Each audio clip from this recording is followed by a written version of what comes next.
কিভাবে ফাঁদ দিত এটা আল্লাহ শিখাইছে। ফাঁদ ফাঁদ ফাঁদ বুঝো না, বায়ু বায়ু বাংলা কথা কয়ে লিখি ফাঁদ দেওয়ান। কিভাবে ফাঁদ দিতা এটাও শরীয়তে নিয়ম দেওয়া আছে। ফাঁদও কয়েক প্রকার, ফাঁদ 4 প্রকার।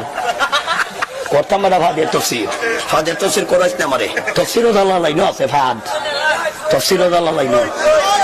ওয়াল্লামা আনদামাল আসমাআ কুল্লাহা, এই আয়াতের ব্যাখ্যায় তাফসীরে জালালাইন আল্লামা জালালউদ্দিন সুয়ুতী রাহমাতুল্লাহ আলাইহি ব্যাখ্যা করেছেন মেন ইবারত, হাসিয়া মাচিয়া না, মেন ইবারত।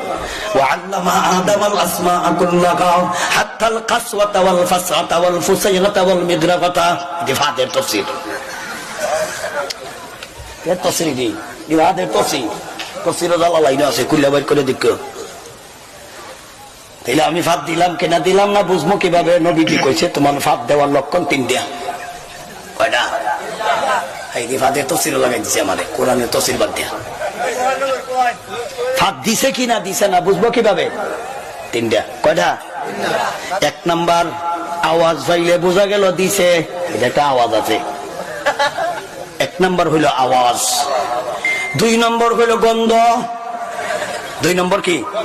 গন্ধ। এটা নবীজির কথা, এটা হাদিসও আছে, সামাইলে তিরমিজিতে আছে। বেটা ফাঁদ যদি শিখতে চাস্তে সামাইলে তিরমিজি জানিস ফাঁদ দিতে কেমনে। 1 নম্বর হইল আওয়াজ পাইলে। 2 নম্বর গন্ধ পাইলে। এমনও আওয়াজ আছে হুজুর, এমনও ফাঁদ আছে আওয়াজও নাই গন্ধও নাই।